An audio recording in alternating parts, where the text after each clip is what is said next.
Okay, guys, welcome to Standing for Truth, where today we are debating a very, very exciting and important topic.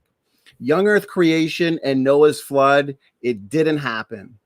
Everybody, if you love the interviews, if you love the debates and discussions coming out of this channel, Standing for Truth, please hit that subscribe button if you are not yet subscribed, of course, and also smash that like button as well. Let's waste no time. I know everybody's extremely excited for this debate. We've had it scheduled for almost a month now. So let's introduce the debaters for the night. We've got Joseph Hubbard and Taylor from the Snake Was Right YouTube channel. So I want to welcome them into the studio. Joseph Hubbard and Taylor. Thank you so much, gentlemen. I'm excited, and thanks for giving us your time for this debate. Looking forward to it. It's going to be a good one. And thank you very much for hosting this. My pleasure. Yeah, my thanks pleasure. For having us. My pleasure. Looks like we've already got a lively chat. We've got some super stickers flying in. Thanks so much, guys, for the support. This is definitely going to be an awesome debate. So please, as we are going to be having an audience Q&A, please tag me with your questions. Make sure you're tagging me at Standing for Truth. That way I don't miss your question. So real quick, before we get some introductions, brief introductions from the debaters, I'm going to go over the format for the evening. Okay, so we are going to be starting off with 2-minute introductions just to kind of break the ice, hear a little bit about the debaters tonight, followed by 15-minute opening statements, followed by 8-minute rebuttals from both debaters.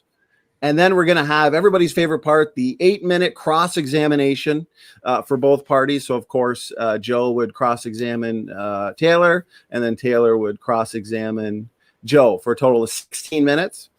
We're going to end it with 5-minute closings and then an audience Q&A. That's where you guys are going to interact. So make sure, as I said, you are tagging me with your questions. Enough from me. You didn't come here to see me. You came here to see the debaters. So why don't we get into some introductions to break the ice. Joe, since it's your first debate technically on this channel, why don't we start with you? Joe, thanks for being here. Sure. Let me just share a presentation with you if I can get that up and make sure that's all working. We want to go for an edge tab, don't we? Window, there we go. Let's try that one there. There we go. Slideshow. Lovely stuff. Well, hopefully you can see my screen there. So my name's Joseph Hubbard, as you probably already know, or Indiana Joe, as I often go by. You can see our website up there. Now, I'm quite glad that I'm only defending 6,000 years of history tonight rather than the 14.5 billion years or so, or 4.5 billion years if you believe that's the age of the Earth that Taylor's got to do tonight. But even so, there's no way that we're going to get through all of the evidence for and against evolution, creation, Noah's flood, the lot. So a reminder for our viewers, first of all, you can see our website there, creationresearch.net. We actually have a Q&A site, and the Q&A session this evening is my favorite real bit of the whole debate, in a sense, because it deals with what the audience wants to talk about. But if we don't get a chance to answer your question, go to creationresearch.net, click on the Q&A site, and you'll find a whole host of answers on there, including stuff from experts around the world. We're really dealing with 3 main debate topics this evening: young Earth, creation, Noah's flood, and of course the debating sort of pivot that we're swinging on is it didn't happen. Again, huge topic, not going to get through it all. Interesting the way that debates work and the way that this topic works. Taylor has the burden of proof in this debate. He's going to be trying to provide evidence for an alternative explanation to young Earth and creation, and I'll of course taking the negative, in a sense, against the debate title. So there's a bit of food for thought. I've got 2 questions that I'm going to finish this introduction with. First of all, a question for my opponent, and this is something that we may well bring up a little bit later. If the biblical account of creation and Noah's flood was accurate, what evidence would you expect to find? And I'm going to actually flip that on its head now and ask it to myself. If the secular account of evolution and deep time is referring to the millions of years versus Noah's flood, was accurate, what evidence would I expect to find myself? And that's kind of what my main presentation is going to hinge around. What is the evidence for? What is the evidence against? So there's a little introduction for me. I'll stop sharing now and escape and hand back to you. Awesome. Well, thank you so much, Joe, for that 2-minute introduction. Both of you are no strangers to this channel, so thanks again for being here. Snake, a brief just introduction, who you are, what's going on over at your channel, if people were to check you out. Yeah, go ahead. The floor is yours, Taylor. Yeah, so the name behind my channel is Snake Was Right, and that's basically just a biblical reference to the snake in Genesis and how I think that he was right, and to question God and tell them that to gain knowledge. I think that knowledge of good and evil is a good thing. I think being aware is a good thing. I don't think that being kept in the dark is a good thing. So following that ethos, I'm pretty much just out there to look at the facts and take more of an epistemological approach, because it really bothers me when people take stances based on kind of what they want to take. And so I sometimes am taking some controversial stances, hard truths, if you will. But a lot of it centers around religious claims as well, which you could argue is not so controversial anymore, but I still enjoy religious topics a lot. So because well, the majority of people on the planet have some sort of religious belief. So I like to shatter misconceptions. I do that to myself all the time. That's I find it fun. So that's what I like to engage in. Okay, well, thank you for the introduction, Taylor. Thanks for the introductions from the both of you. Why don't we jump right into the opening statements then? To be fair, we did a coin flip before we got into this, so we're going to hand it over to Taylor. Snake Was Right for his 15-minute opening statement. If you need to share your screen, Taylor, let me know, and I can do so for you. All right. Yeah, I don't think I'll share just yet, but Sure. Yeah, so I lost the coin flip. I thought that opposing the flood would be the negative side, but yeah, I still think that obviously whatever side is proposing something has a burden of proof. I have a burden of proof to show that the Earth is whatever age, and if you propose a different age, you have a burden of proof. But I'll try and sort of bust the myth, as is the title of the debate, and then I suppose I'll get to your question in the rebuttal or whatever, if what I expect to find, or if I have time at the end of this, I'll try to address that. So I just have to start to say I'm not trying to attack Christianity here, just the young Earth interpretation, and of course, I don't believe that Christianity is true, but this is not the point of the debate. There are other reasons to believe that gods are false. And this question is simply about the age of the Earth. I think that the old age of the Earth is perfectly compatible with most, if not all, religions. It's just certain myths in those religions could be interpreted as metaphors or as literally true. I'm here to say that they are metaphors. And most of the concepts I'm going over today were pioneered not just by sincerely believing lifelong Christians, but clergy of the church. So again, none of this evidence was motivated by trying to disprove God or Christianity. None of it does disprove God or Christianity. It just disproves some of the mythical aspects of some of the stories, which I think have much more meaning as myths than as literal accounts of history. And if they're literal accounts of history, I think they become exercises in just discovering how tyrannical and evil the God is. So I think that it's actually much more beneficial for the religion of Christianity to see them as myths, because then they just become about humans and their relationship to the earth and the cold hard consequences of their behaviors, rather than an irrational God. But again, I'm trying not to attack the religion, just the myth within the religion, because God can still exist, even if the earth is old. So, and I think that that's reasonable because there are parts of the Bible that even young earth creationists think of as myths and as metaphors. So, first off, I intend to have some discussion on the subject of Noah's Ark specifically, but it's kind of a dead horse that's been beaten to death. So I'll kind of try and save a lot of that more for discussion, but I'll just go over my main problems with the story. So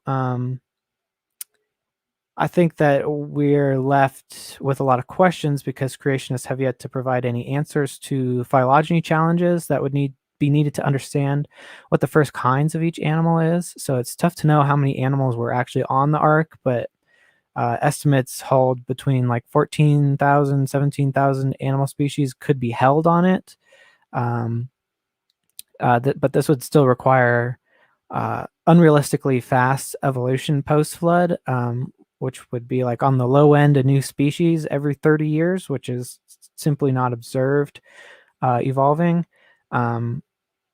And this account of events would also require miracle after miracle to sustain the whole thing. And none of it could just continue naturally. It would not be self-sustaining with natural means.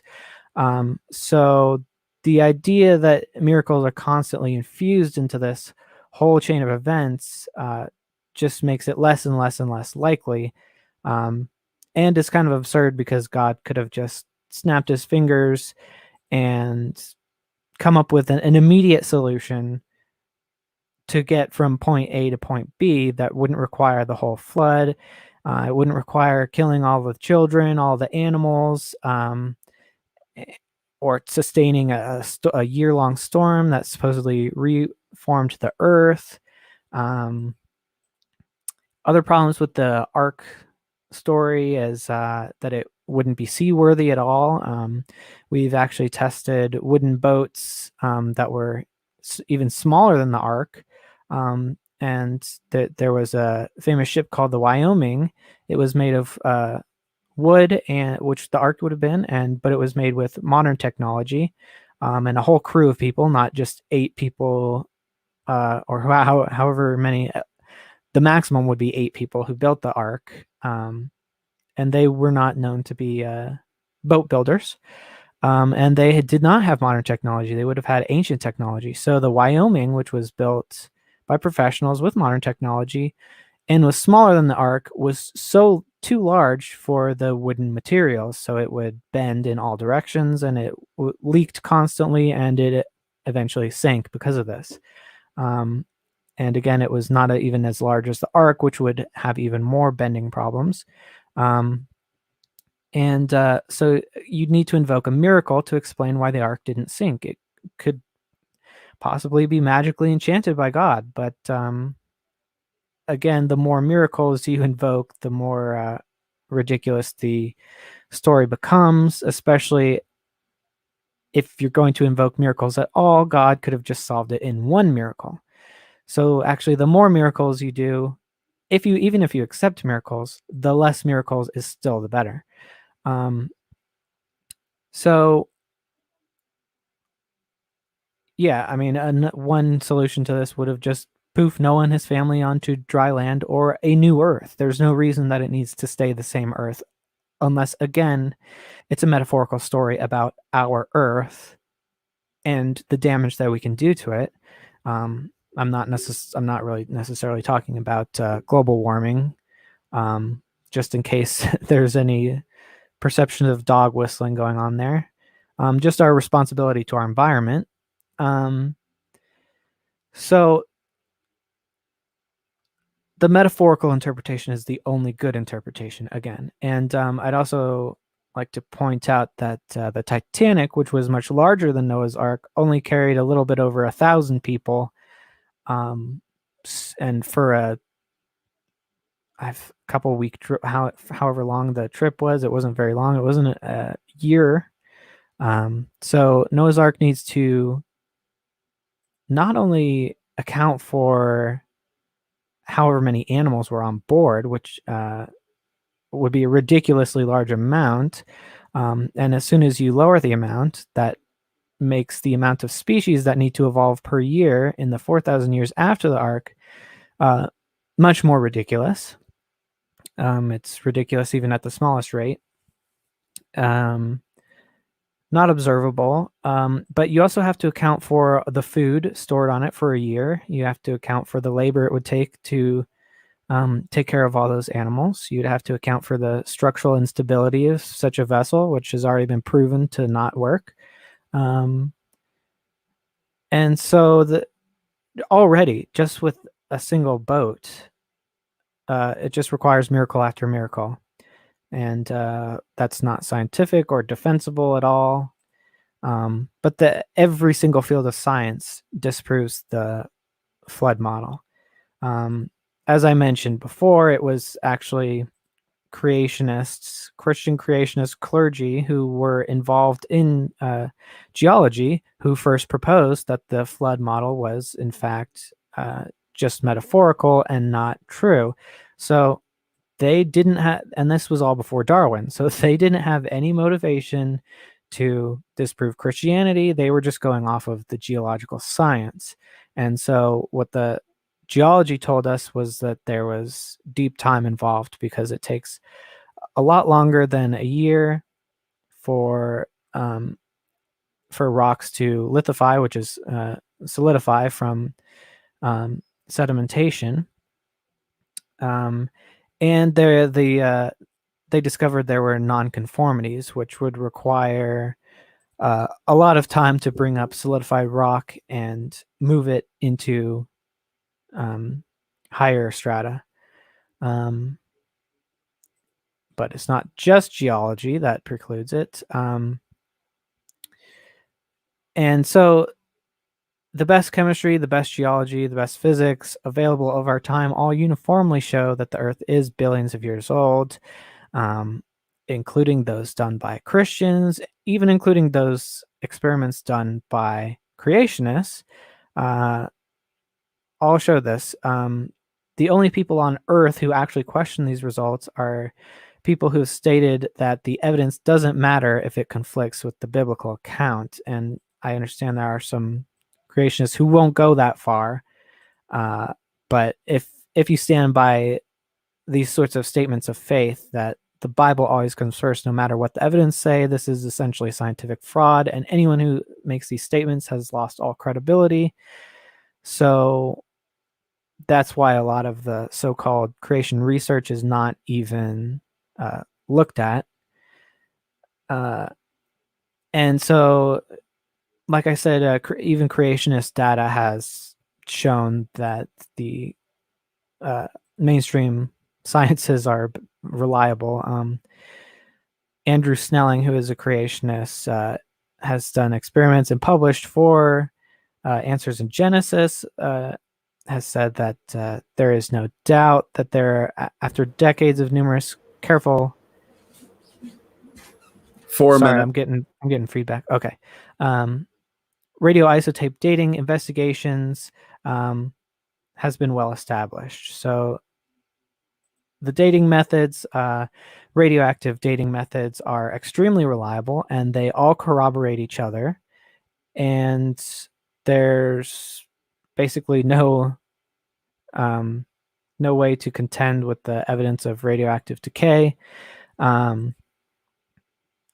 There are ways to eliminate samples that have been contaminated. We know what that looks like. We've thrown everything we can at atoms to see if we can accelerate their decay.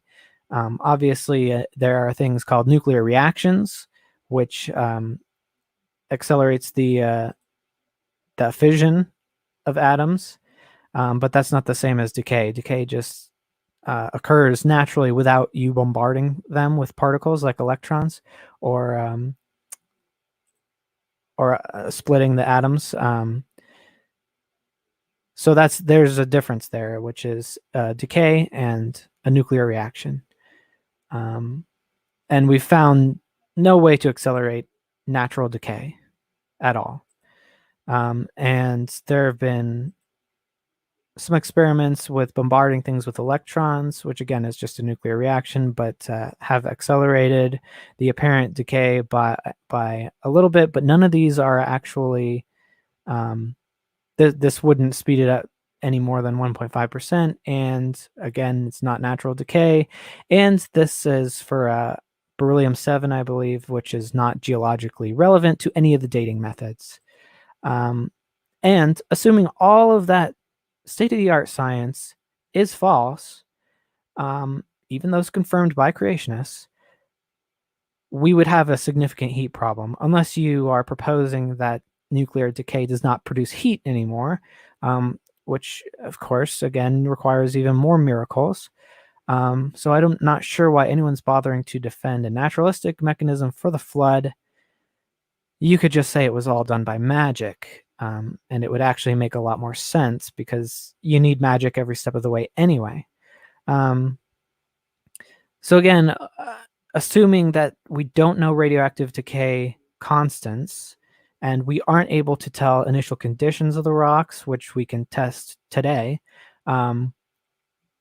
you would have a massive heat problem. And it can't be blocked by water or rock, because it's not the radioactivity that's being blocked, it is the heat produced by the radioactivity. That would evaporate all the planet, all the oceans. The massively huge 1 minute, Taylor, 1 minute. Okay, I'll try to wrap up real quick. The huge amount of heat produced by rapidly moving tectonic plates would boil off the oceans 22 times. That would be 22 times the heat needed to boil off the oceans if they were 3 times larger than they are now. That's in addition to the heat problem created by radioactivity. The limestone accumulation rates that we observe are not compatible with a young Earth time scale. Let's see. Again, with rates, coral deposition rates, coral growth rates, I mean, also similar to limestone, not compatible with young Earth timescales. 10 and seconds. I suppose I can end off there. Awesome. Just on time. And I'm going to take you off full screen. Thanks to the chat. The chat is having a great time already. We've got about 50 people in the chat, and the super stickers are flying in, guys. Thanks so much for the support. I'm just seeing the chat explode here. It's quite great. It's great fun. It's very hard to keep up with, so that's why, please, guys, tag me with your questions, or I will probably miss it, because I'm also trying to look at the time. So that being said, Joe, we're going to hand it over to you for your 15-minute opening statement. Thank you. And whenever you're ready, the floor is yours. Thank you. I'll just try and get my presentation back up again.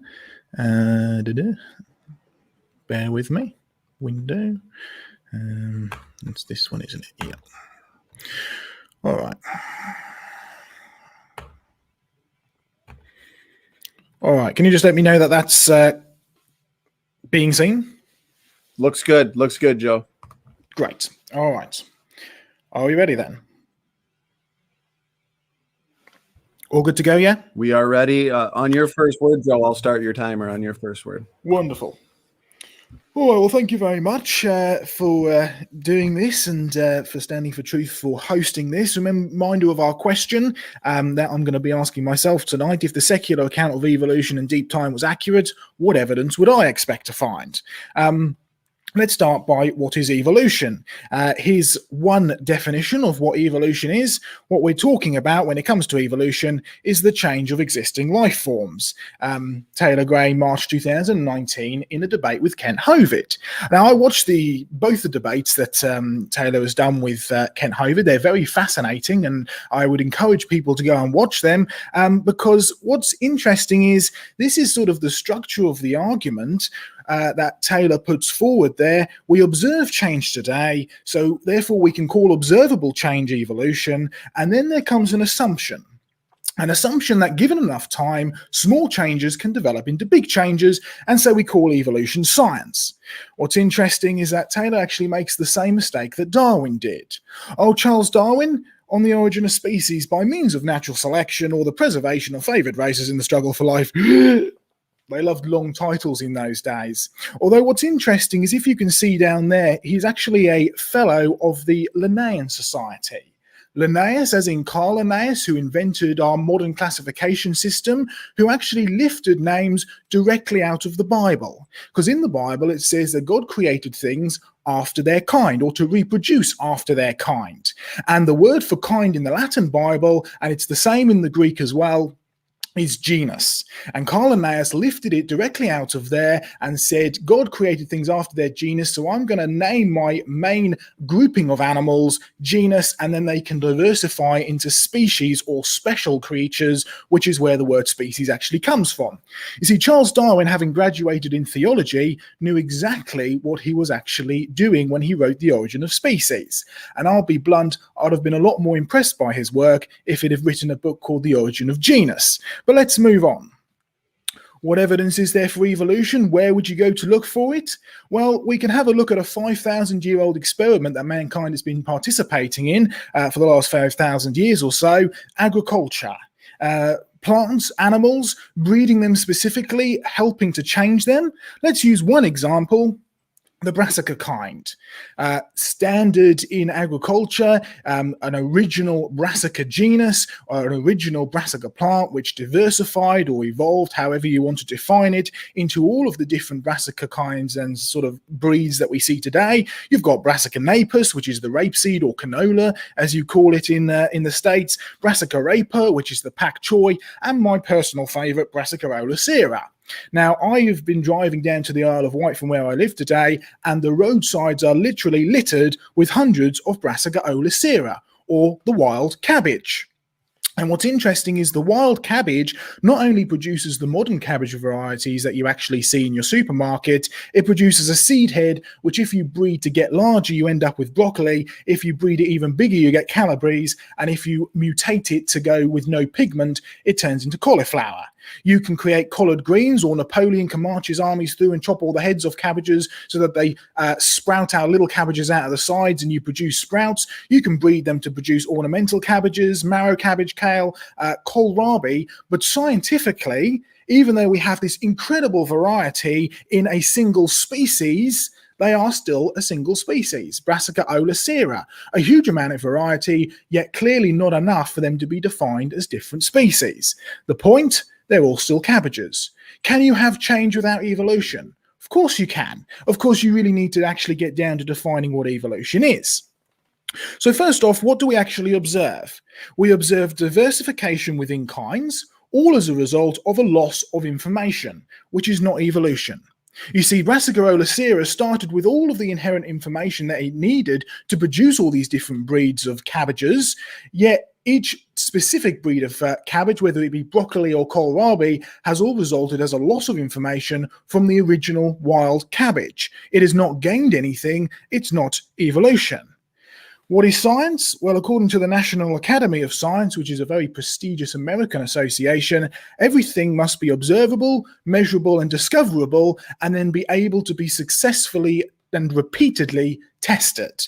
That's what science is according to the National Academy of Science. So let's have a look at the supposed evolution of dogs. According to secular evolution, a single-celled creature managed to all by itself evolve into a fish, which managed to all by itself evolve into an amphibian, into a reptile-like mammal, into a mammal, and then into a wild dog.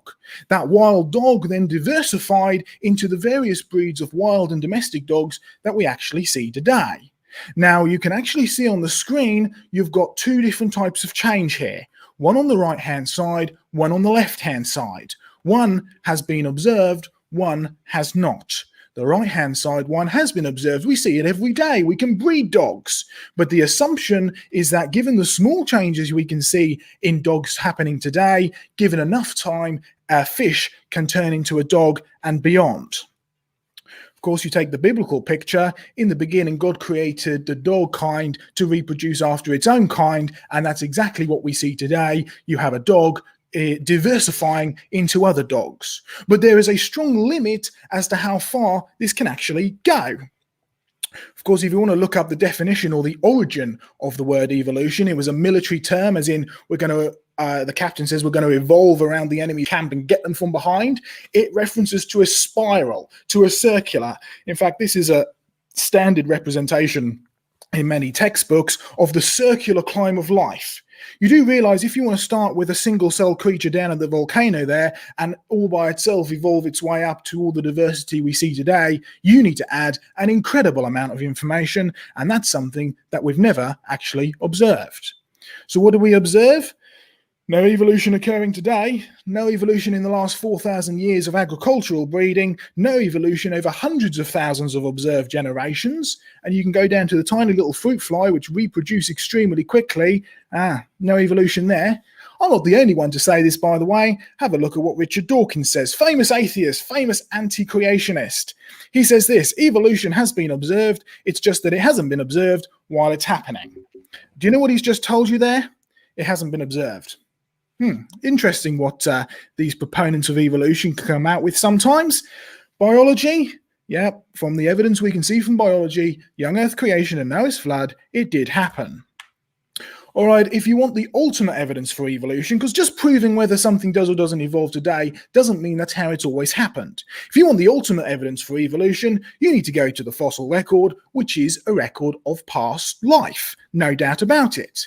What do you find? Living fossils. The Nautilus, the fossil Nautilus there on the left, the modern counterpart on the right, no change whatsoever. And you can find these in abundance all the way up and down through the layers. In fact, Charles Darwin coined the term living fossil. He said these are anomalous forms, these are anomalies, which can be called living fossils. They've occurred today and they help us in forming a picture of ancient life. Of course, Darwin himself contradicted himself many times, but in this place in particular, first of all, he starts off by saying that living fossils are they're supposed to be anomalies, yet they appear to be all over the place. But then he goes to say his entire theory is based on not the strongest species that survives or the most intelligent, it's the one that's most adaptable to change. His theory is dependent on creatures being able to change, and yet the fossil record really does not show that. If there is change in the fossil record, it is always a degeneration, and let me show you what I mean. This is a ginkgo leaf from the Jurassic rocks in Yorkshire, not too far away from where we are now. There's another one there. Can you see all the lovely fronds, the multi-leaf patterns? Well, there's the modern counterpart. They're regarded as living fossils, even by secular standards. They are so identical to the tree, there's no doubt about it that this is the modern living counterpart. But do you notice how it's not got those spreader fingers anymore? It has changed, but the reality is it's been a reduction and loss. It has lost the ability to have those fronds. It hasn't evolved. It's de-evolved. It's going the wrong way. Change? Absolutely. Evolution? No. It's not gained any new information. It's lost. Professor Gold, Stephen Gold, famous paleontologist, evolutionist. All paleontologists know that the fossil record contains precious little in the way of intermediate forms. Transitions between major groups are characteristically abrupt. Even the National Geographic were forced to admit, illuminating but spotty, the fossil record is like a film of evolution from which 999 out of every 1,000 frames has been lost. I wonder how you'd actually build a picture of evolution if that was true. Evidence from fossils? Now, creatures, according to the fossil record, creatures have either remained the same, there's been no change, they either have changed, but it's always been a devolution and a loss of information, or they have gone extinct. Not one of those is any help to evolution in the slightest, but exactly what we would expect if the Bible was actually true. Fossils, young Earth creation and Noah's flood, the evidence says it did happen. All right, well, we've only got a few minutes left in this presentation as we delve into Noah's flood, and it was a year-long event, so there's no way we're going to cover it all. Remember the website I mentioned at the beginning, creationresearch.net, but we've got three main principal points to deal with. Principle number one, not time but process. Okay, case in point, a fossil fish. This is on display in the Genesis Museum of Creation Research, one of our big displays in the UK. Can you see big fish? Can you see little fish? Can you see little fish coming out of big fish's mouth? You see, one thing that you absolutely know about fossils when you see them like this is that this was buried very rapidly indeed. You see, if you want to get a fossil, you have to bury it and preserve it quicker than it takes for that animal to actually decay, especially if you want to preserve the scales, the fins, the absolute beautiful detail. Rocks with fossils in them are fast rocks. They have to be, otherwise they'd simply not actually get any fossils in them in the slightest. I mean, Taylor brought up about limestone, and we might deal with that in the rebuttal. But one thing we know for sure, if you look at modern limestone deposits, they have no macrofossils or large fossils in them in the slightest. Yet come with me to Hunstanton, which was the subject of my thesis, and it is packed full of fossils, all pointing the same way, all swept into position. Something is going wrong here. Principle number 2, large-scale rapid deposition. I mean, Tyler mentioned rates of deposition and stuff like that. Again, we haven't got time to go into detail, but hopefully this will give you a bit of a picture. This is a photo of me just a few weeks ago, and you can see me standing next to that large sort of cone-shaped structure there, or circular structure. It's actually a fossil tree. This is in the Carboniferous rocks in Northumberland. Carboniferous, by the way, refers to the fact that there's plenty of coal in there. It corresponds exactly with Pennsylvanian or Mississippian over in the States, because, of course, us Brits named Carboniferous and the Americans couldn't possibly go with our name, so they named it Mississippian and Pennsylvanian after the two states there in America, in the USA. What is it? It's a polystrate tree, a term coined by Professor Derek Ager, a world expert in this field. Poly means many. Straight refers to the strata or the layers. This is a fossil tree which protrudes up through many layers, all in situ. Now, if you want to actually fossilize this tree in the position that it's there, you have to bury it very, very quickly indeed. Otherwise, it would just simply rot. It would simply be destroyed. If you really go by the rate of deposition, you're looking at about, give or take, 1,000 to 2,000 years per inch of sedimentation if the dates are accurate. There's no way that you'd ever bury a massive, great big tree. Of course, the UK isn't the only place we've found these polystrate trees. You can see so much detail in them. 2 minutes. Thank you very much. You can see so much detail in them that you can actually tell what kind of tree they are. Here's one, Carboniferous Nova Scotia. Here's one, same tree type, it's a lycopod tree, same layers, coal seam at the base, no branches or roots. This is in Carboniferous Tennessee. Here's one in Carboniferous Manchester in the UK. Here's one in the Carboniferous Permian beds in Newcastle in Australia. You see, polystrate trees did not live there, they did not die there, they've been stripped of their roots and branches, they often have rounded or braided ends which comes from sweeping down with many water, they have no fossil substance at the base, so they certainly didn't grow there, they were washed into position along with the sediment and buried quickly. Principle number 3, and this is what we're finishing on, worldwide deposits. Carboniferous polystrate trees all around the world full of fossils that were buried very quickly. What's the size of the Carboniferous beds? According to Professor Derek Ager, the world expert, the Carboniferous extends in essentially the same form from Texas to the Dantes Coal Basin in the north of the Caspian Sea. There's Texas, there's the Caspian Sea. This amounts to some 170 degrees of longitude, and closing up the Atlantic by a mere 40% does not really, or 40 degrees, does not really help at all that much in explaining this remarkable phenomenon. There's the flood deposits. And even more remarkable, we've now found them down in Australia. That is a big flood that buried it very, very quickly indeed. The fact of the matter is, flood deposits are worldwide. And this is without talking about drowned dinosaurs, Jurassic log jams, worldwide Cretaceous deposits, worldwide flood deposits, and so on and so forth. We just cannot simply cover them tonight. Geology, young Earth creation and Noah's flood, yeah, absolutely it happened. The evidence clearly points in favour. A reminder to Taylor and to all of our audience here this evening, there are many ideas, theories, and opinions that contradict every single part of the Bible, but the facts never actually do. Thank you very much. Okay, just on time, guys. Thanks to the both of you. That concludes our opening statements for the evening. We are now moving into the 8-minute rebuttal rounds. We're going to be handing it over to Snake. What I can do is at the 7-minute mark, I'll give you guys a 1-minute warning just so you guys can start kind of wrapping up your points, wrapping up your thoughts. We got a lot of questions coming in. So thank you so much, guys, for tagging me. And looks like we're going to have a good audience Q&A. So let's hand it over to Taylor. Taylor, the floor is yours on your first word. You've got 8 minutes. All right. So I guess I'll start with what you said was a definition I gave for evolution. That's not the definition of evolution, but it is what we observe. There is change in existing life forms, but it's more about populations.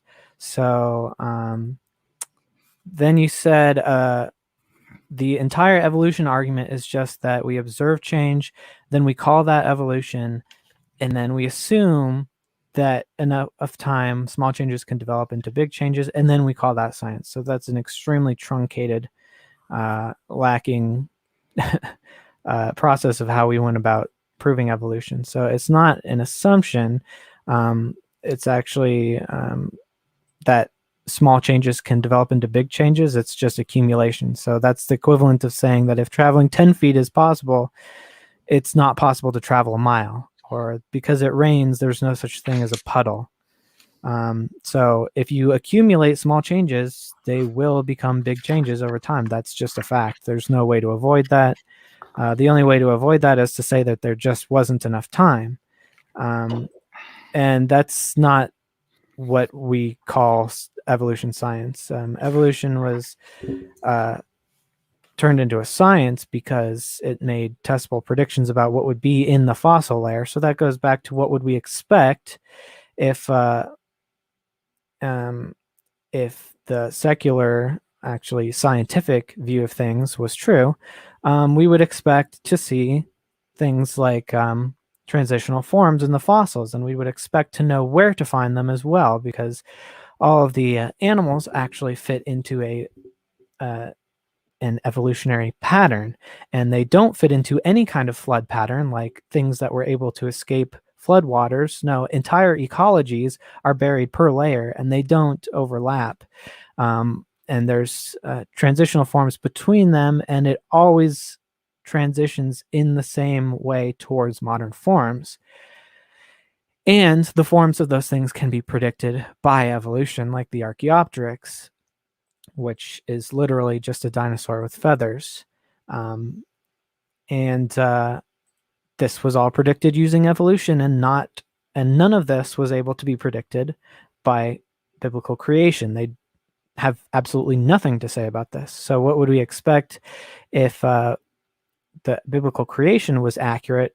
What evidence would we expect to find? Is we would expect to see uniform mix of creatures within each flood layer. We would expect only to see a couple of flood layers. We wouldn't expect any of the radiometric dating results to corroborate with each other. We wouldn't be able to predict transitional forms.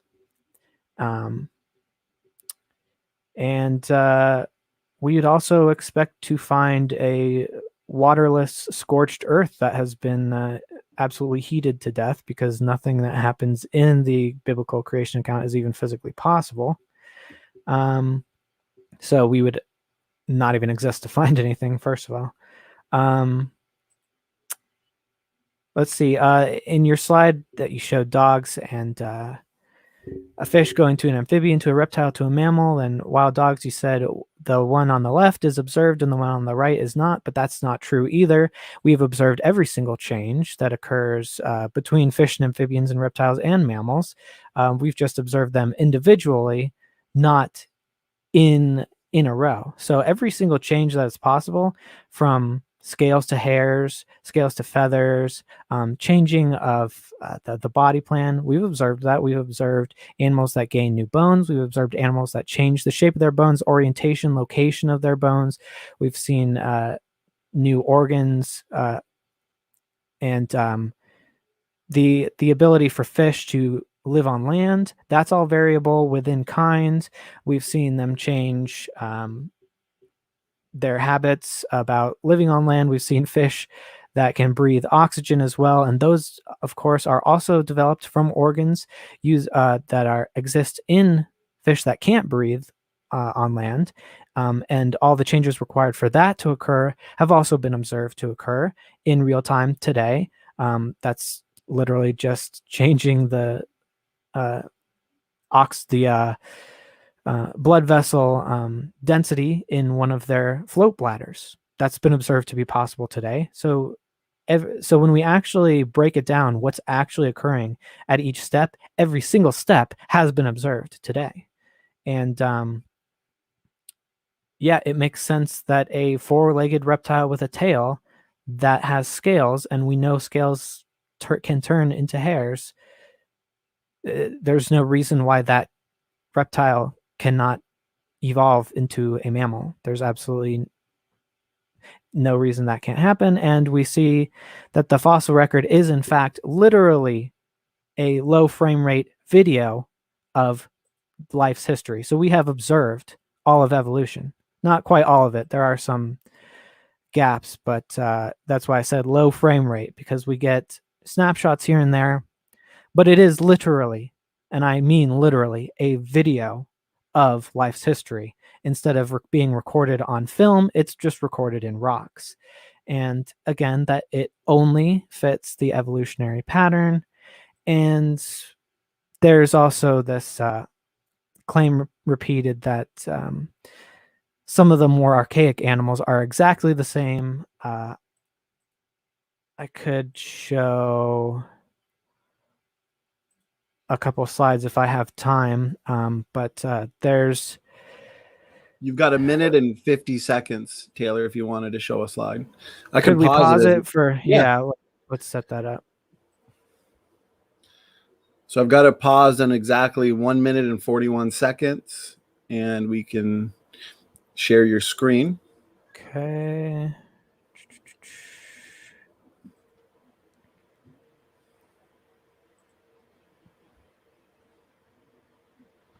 I don't see it popping up yet. There we go. Okay. All right. So this is showing coelacanths, and it's often claimed that they are unchanging through the fossil record, but that's just absolutely not true. But we can see through comparative anatomy, which creationists, of course, accept up until some arbitrary point where they decide they don't like it anymore, that they use comparative anatomy to show that things are the same kind until we get to transitional forms, and then they say it's not true anymore, which actually I have another slide somewhere, but it's in a different project. Baraminology, actually, we've eventually gotten so many specimens that they showed that dinosaurs are in fact the same kind as birds, because the gaps between each species became smaller than the gaps required for baraminology to say that they were different kinds. And as you can also see, within the same coelacanth species, which creationists would accept are the same species kind, they have completely different forms of fins, and we see that today. The same species of fish can have completely different fin skeletons. He mentioned Brassica, and if evolution is always a loss, how did this come to this perfect fractal series in Brassica? That's obviously not a loss in information. That's obviously a gain in very complex information. This doesn't just happen because it's degrading. And then I wanted to address that fossils that are buried rapidly have to be during the Noahic flood. Well, floods do happen, and they're local sometimes. Yeah, I guess I can finish that. But yeah. Okay, well, thank you so much, Taylor. That's your 8-minute rebuttal. I know these rebuttals really do fly by. So we're going to hand it over to Joseph Hubbard. Once again, I want to thank the chat, though, for all the super stickers, super chats flying in. Tons of good questions. So we're going to turn this debate into a 10-hour debate. I'm just kidding, of course. We won't be I don't think either of us will be able to survive. No, I don't think any of us could handle that. So that being said, it was just turned into a strength endurance test rather than yes. A debate on endurance. Who can last the longest? So we'll hand it over to you, Joe. Whenever you're ready, you've got 8 minutes. I may want to share some slides halfway through, so if we can pause like we did for Taylor, that'd be really great as well. Okay, let's go. There was a lot of different things mentioned in Taylor's first presentation, so we're not going to cover them all. I found interesting is there was quite a lot of moral issues that he had with the flood. Things like what's the point in killing humans and children and so on and so forth. I'm assuming that Taylor is coming from an atheistic background, so it's interesting that there's a moral issue for him, because of course from an atheistic background there can be no such things as morals unless there is a moral standard for which you can adhere to. So it's interesting. A few other points as well, things about Noah's boat. We could spend hours on this conversation, and Taylor produced examples. I could produce other examples of wooden sailing ships which were in ancient from the Greek and the Chinese, which were nearly as big as Noah's Ark. You can talk about the biblical dimensions of Noah's Ark being the most being the most stable out of any dimensions that you can use, and you can actually match this up with the modern dimensions that we're using today as well. Again, if you go to creationresearch.net, you can see a lot more details on there. We just don't have time to deal with them all tonight. Interesting. Taylor also mentioned at some point, whether it was in the rebuttal or in the presentation, about Archaeopteryx being literally a feathered dinosaur. I'm afraid one person who'd have to disagree with you is Professor Angela Milner, from the Natural History Museum in the UK. Very prestigious museum, very prestigious institute. She's done loads of research on the original Archaeopteryx that was owned by the founder of the Natural History Museum himself, and it is under no doubt about it, it is a bird. And she, by the way, is no friend of creation either. What they've actually been able to do is go into the skull of the brain, the skull of Archaeopteryx itself, pull out a model of the brain, match it compared to a reptile's brain and match it compared to a bird's brain, and they are vastly different. There's no doubt about it. Archaeopteryx is a bird. Yes, it's an unusual bird. It has claws on its wings and it has teeth, but then there are multiple birds alive today that have claws on their wings, and there are birds that do have teeth as well. In fact, every single bird is born with at least one tooth when it hatches out of its egg. So that's not really an evidence for or against evolution. I'm just going to share some slides now and deal with a couple of things, if I can just get those up. Yes, and I've got your timer paused at 5 minutes and 37 seconds. Thank you very much. I think it's this one. Let's just get that up and get it up on the right one. You're good? Okay, we're good. Yep, thank you. Let's deal with radiometric dating, because that came up, and there's many different examples that we could talk about. Again, chance to deal with all of them. Let's talk about something like uranium to lead, or rubidium to strontium. If we assume that the decay rates have been consistent through time, the Earth is at least 4.6 billion years old. Let me just put out there as a start. And what's interesting to tie it in, Taylor also mentioned here the Christian clergy that suggested that the Earth was very old and Noah's flood was just a myth or an allegory or so on and so forth, which was before Darwin. You need to get the full picture, because deep time goes way further back than that. It was the Assyrians and Babylonians that first sort of began to structure it, was passed on to the Greeks and passed on down through the ages. What's interesting is a lot of the pre-Darwinian geologists, the sort of the founding fathers of geology, if you want, people like Adam Sedgwick, people like William Buckland or George Buckland and William Fox. All of them started out as what you might call Bible believers. They believed in Noah's flood. They believed that that produced the vast amount of the fossil-bearing sediments around the world. And you are right, later in their life, they began to actually write against that. They began to bring up some different ideas. But there was a major tipping point where it actually got them to that, and that was a man by the name of Charles Lyell, who was a Scottish lawyer, and I have a whole presentation on him. We don't have time to go into that.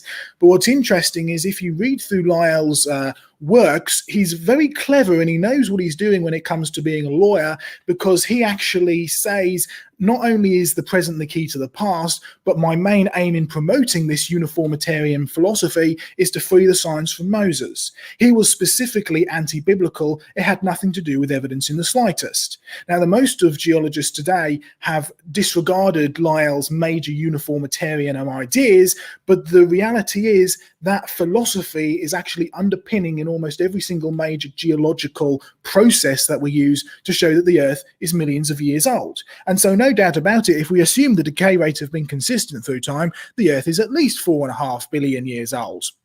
Here's the problem. You actually need to cross-check these dates. Uranium decay releases helium into the atmosphere. That's an observable thing. We see it all the time. Therefore, the age of the rocks derived from something like uranium-lead decay must be proportional to the amount of helium in the atmosphere. Because what's really great about helium is that almost none escapes out of our atmosphere. We've done plenty of tests. Radioactive decay from uranium to lead, of uranium and thorium, which are both key things in these dating tests, releases helium into the atmosphere, hardly ever escapes. Let's look at the figures. The rate of observed helium loss from the atmosphere, which is almost zero, if you also assume that that has been constant, which, by the way, you're assuming that the rate of decay has always been constant and that there's been no other alternative effects to it.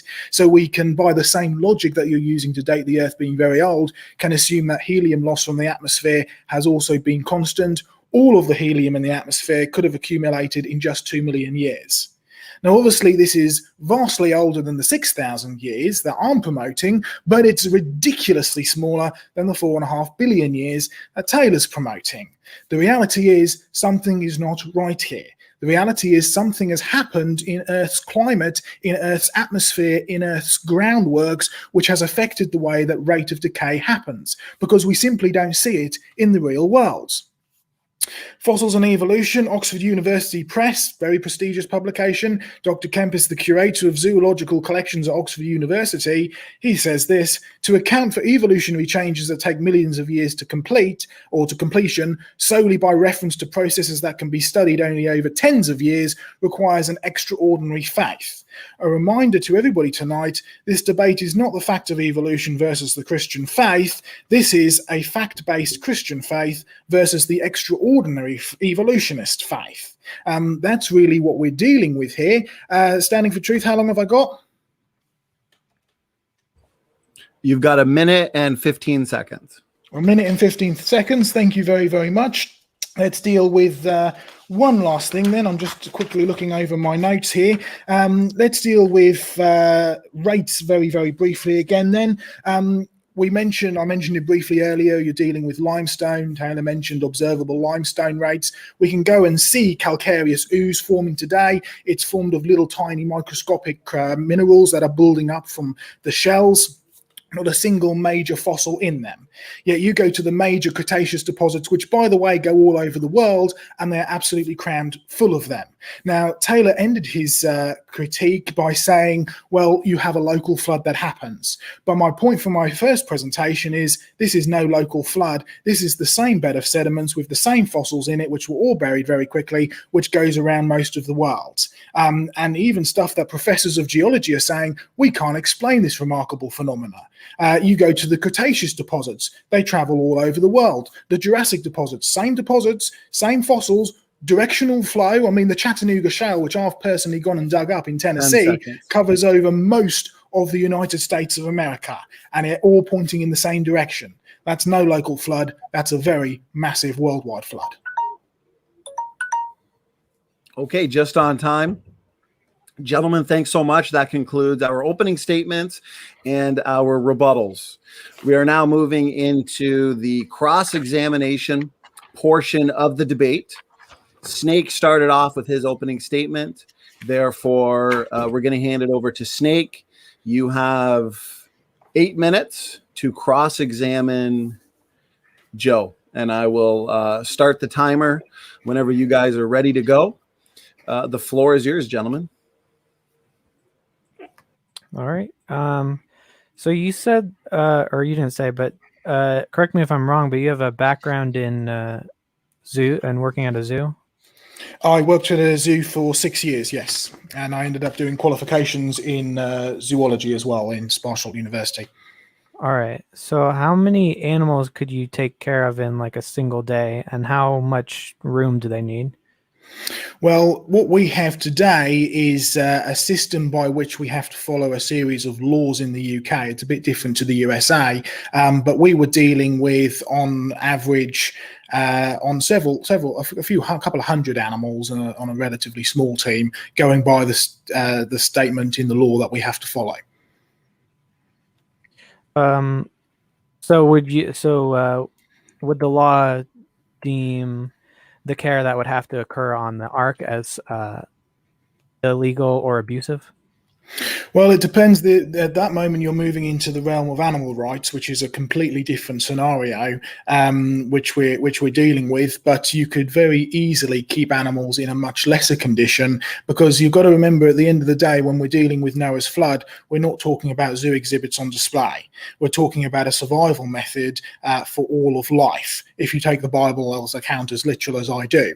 So you're dealing with a survival method. You're also not dealing with, you used examples like Titanic and the like, in terms of the ark stability. Noah wasn't building a moving vessel, he was building a barge, essentially a lifeboat. So you're instantly dealing with a different ballpark, rather than trying to compare it to something where we have to give this donkey at least 2 acres of space, otherwise it's deemed to be irresponsible for that donkey to be kept alive in that state. You're dealing with two completely different issues. So how many do you think you could take care of per day? Myself? Yeah, just one person. Under which conditions? Under a zoo conditions or under an ark conditions? Ark conditions. Okay, well, first of all, we have a remarkable thing which a lot of animals can do, which is hibernate, and a huge amount of animals can go into forced hibernation as well, far more than what may do naturally in the wild. So first of all, you've instantly cut down a huge amount of your work there by animals in hibernation and so on and so forth. Secondly, you painted a picture earlier on as well of a sort of a primitive ancient technology. Well, we don't have time to get into ancient technology and the like of that, but one thing that we do know for sure is that if you look at human skeletons going back through time, their physiques as well as their brains were a lot bigger than ours. Now, there really is nothing to suggest in any evidence that humans were more primitive or more stupid in the past than we are today. So if today we can make up and figure up designs and ways of feeding animals commercially, which by the way we can, because we do it in commercial farming, which is probably a lot closer conditions to what we're talking about in the ark than what we're talking about in a zoo. Commercially, we can have stuff which multi-feeds, multi-cleans, so on and so forth. I see no reason why we can't do that in an ark scenario as well. And there was a wonderful study done by John Woodmore, which you can find out more details online. Yes, a lot of it is theoretical when you're talking about designs, but it's using known technological designs from the past and in putting them into an ark scenario.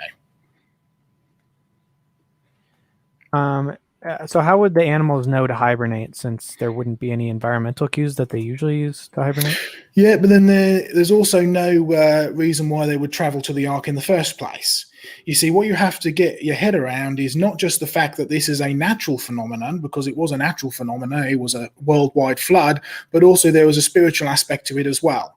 Whatever caused the flood, if it was a natural explanation or not, ultimately it goes back to God. Now, I know you reject the idea of a God specifically, but at the end of the day, the Bible is a spiritual book. Now, we're not talking about magic and stuff like that here, because that's a completely different, separate thing. We're talking about a God who actually intervenes and a God who has a right to judge. And the Bible's explicitly clear that the flood was God's judgment on mankind. And the Bible's also explicitly clear that God sent the animals that he chose to Noah. So really, you've got to be dealing with the spiritual aspect of this flood as well. So how is a miracle different from magic? Okay, well, you need to go back into the history of words. When you're dealing with magic or magi, that's where we get the wise men at Christmas from. It's also where we get the word machine from. It's all connected into a physical work, which is, in a sense, unexplainable. So when you're dealing with magic, you can talk about the dark forces or Satan or all this kind of stuff, but really what you're dealing with magic is a force which is unexplainable, as opposed to something that is a miracle or something that is spiritual or supernatural, is when God directly intervenes. Now, that, of course, relies on God actually being real and God actually being personal as well, which I know that you don't accept, not in its whole anyway, but actually doesn't matter, because the Bible, if you look at the Bible, it never actually claims to be anything other than the truth, and it never stops to really discuss that in any other way. It starts off with, in the beginning, God. It presupposes God, and it has every right to do that as what it is, which is the truth of the Bible. How is unexplainable supernatural magic performed by demons different from unexplainable supernatural magic or miracle performed by I didn't say it was unexplainable with miracles. I gave you the explanation, well, that is the English God. definition, but I know it's the English definition, but I'm coming from a Bible perspective. We've already said you're dealing with a supernatural aspect here. That supernatural aspect is God. So now, if you want to deny it does have an explanation, because in the beginning, God. Now, that starts with I God. don't accept that as an I know you don't accept that, but at the end of the day, we're debating over a subject which is supernatural in inherency, because we're dealing with a global flood, which the Bible is explicitly clear started from God. So you are going to have to, if you want to debate over a flood, you're going to have to start off by saying, well, there has to be a cause for the flood, and the Bible is clear that that cause is God. Yeah, that's why it's not scientific. So how did... can you explain how freshwater or animals survived in the flood? Sure. Ones that are known to not be able to survive in Sure, absolutely. I've worked briefly with aquariums before, and what's fascinated me the first time I started work there is you can keep saltwater fish and freshwater fish in the same tanks. The way you do it is you start them off separately. All species? The vast majority of them, but I'll come on to that in a second. What you actually do is you acclimatize them to different forms of salty water and freshwater, and you can actually end up mixing them together. And a really clear example of this is salmon, which can easily go from both. Now, just because we have fish today that can't survive in that, and there are many fish today that can't survive in either fresh or salty water, they have to have one or the other. That's not evolution, that's devolution.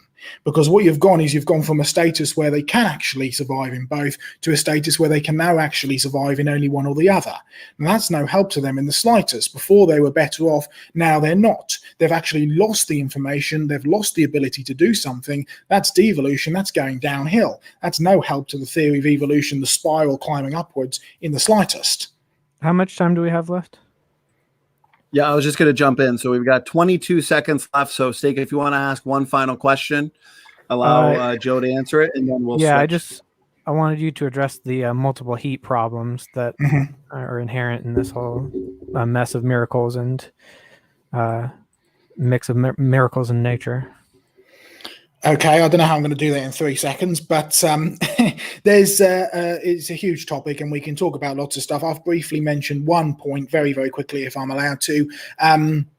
One of the research things that I've been interested in is the formation of coal and the formation of coalification and carbonization in fossils, which we see in huge volumes all over the earth.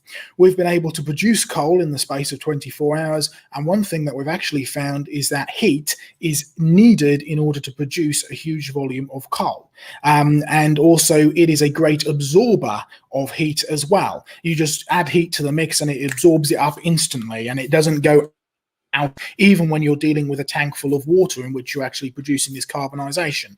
Now, that's not to say that that's the ultimate answer, because you can go into radio halos and loads of different stuff, which we don't have time for now. I suspect it's a multitude of different answers, but I think that the formation of coal and the absorption of heat had a big thing to do with the heat problem in the flood. Okay, well, that concludes the first round of cross-examination. That was a quick 8 minutes. Good job to the both of you. And we're going to hand it over to Joe. You now have 8 minutes to cross-examine Taylor whenever you're ready. Thank you very much. Well, I'm going to start with a question. I'll just put the question up on the screen if I can just very quickly pull it up. Here it is.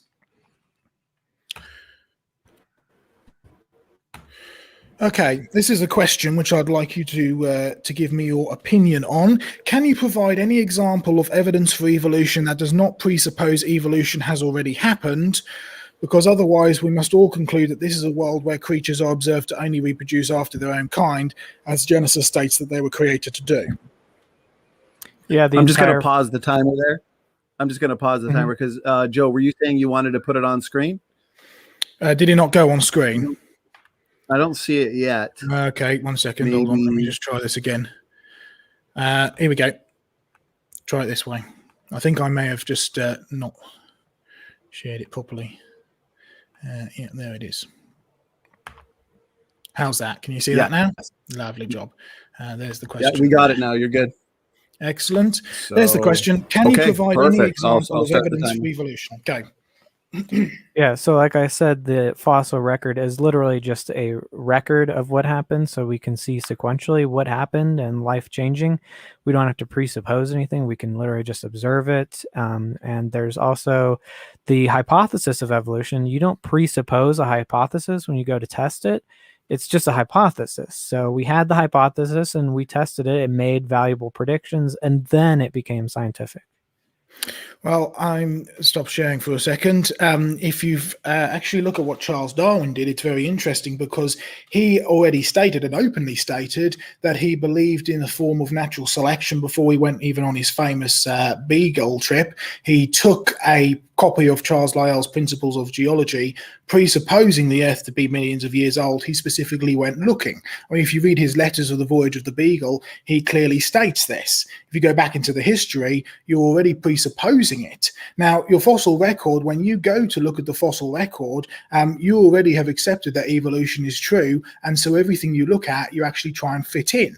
What I'm asking is, can you give me an example, and just one example, not just generally saying the fossil record, can you give me one example of evolution which does not already presuppose that evolution has actually happened? One example of observing it? Yes. So to address the presupposition of an old Earth, you don't have to presuppose anything about time to observe the change in the ecologies in the rocks. You just have to understand that it's sequential, and that's it. And if you want a specific, can you give me an example of it? A specific line of evolution, like the Archaeopteryx or the whale evolution. Specific evidence of change, observable change, which does not presuppose evolution. We can see that in modern species. The pig, for example, has gained new ribs, new spinal columns. The fish species I mentioned earlier, I can get the actual name of those real quick if you want, but we've observed within the same species, individuals of them have completely different fin designs. And is that from a gain of information, or is that from a loss of genetic information? Depends on how you define information. It's just a change of information. There's not, if you're saying gain, a gain in the actual total number of nucleotides, I'm not sure about that. But again, is it a gain of information? Have you ever seen those Lego sets where you can make a car or a robot from the same pieces? Is it a gain of information, or is it just a change of information? That's really ambiguous. We would have to talk about how you define information. Well, what's interesting in that scenario that you've just used is that you have an intelligent mind behind it deciding where to go and how to actually redesign it. You see, I've got nothing wrong with using the same nucleotides or the same physical bits and pieces, if you like, of an organism being used for different things in different organisms, because I believe in a common designer. Just like your analogy with the Lego uses a common designer, i.e. your brain, to turn one thing into a robot and use exactly the same bricks to turn it into the house. What I'm talking about is, can we actually observe anything today where you have got an original source of genetic information which has added a new trait or a new feature to an animal observable piece, which actually adds new information and doesn't just simply rearrange the information that it's already got? Because the big point is, you and I, when you're getting down into the DNA, we are designed to not evolve. We have mutation checkers. Mutation is not a natural thing. We are specifically designed to not mutate. And so when you're actually dealing with mutations and dealing with new traits as a result of that, every single example we've got is from a loss of information, not a gain in the slightest. Was there a question there? Yeah, so can you give me an example of a gain of information? I've already given you several examples, but we still haven't defined a fish, which is I think the fish, was that the stickleback fish you were talking about? Was that the one from Lake Constance? I'm not sure what the. Okay, I'm trying to find it right now, but We still haven't defined what information is, and what you were saying, an intelligent designer versus natural evolution is completely irrelevant to how much information is actually present, because you could measure the amount of information whether it was designed or wasn't designed. Yes, so you can measure exactly the same amount of information. You can measure exactly the same amount of information, but it's how you actually program that information. I mean, when we're dealing with a design, right, or what is a design and what isn't a design, and how would we recognize design if it came up and hit you in the face, the very definition of design is if something has properties which do not come from the materials that it's made of, it has an extra thing which can only come from intelligence. So when you're dealing with, for instance, a computer code, like I've got in front of me, it's ones and noughts. They have no inherent information in them in the slightest. Get an intelligent design, an intelligent mind to put them into the right string, you end up with a computer code which can code for a Microsoft program, and then you go and become a billionaire. When you're dealing with DNA, you're dealing with sugars, phosphates, carbons and hydrogens, or nitrogen, sorry. Each one of those you probably ate for your breakfast this morning. Not one of those has any inherent information, but put together in the right order, you get a beautifully complex way which actually codes for your life and checks itself. So when we're talking with information, we're talking about something that inherently codes for something else, right? Now, the example that you used, go ahead, sorry. Yeah, so the fish was the red-tailed catfish. Red-tailed catfish, okay. And yeah, it's interesting that you bring up the computer code thing, because the most advanced code, the most advanced information we have in computers was actually evolved naturally without any design, and simply selected for. So again, what do you mean by information? Is that actually just the amount of bits or nucleotides, or is it the complexity of the phenotype? Let me just throw it back at I'm not sure what you very mean. quickly, so because I'm pulling stuff together here. What would you define as information then? That might help. What would you define as information? I would say that it's just the amount of bits that are in. That's the only measurable way. The amount of bits that are in the instruction, whether that be nucleotide. So you would define information by a number as opposed to content.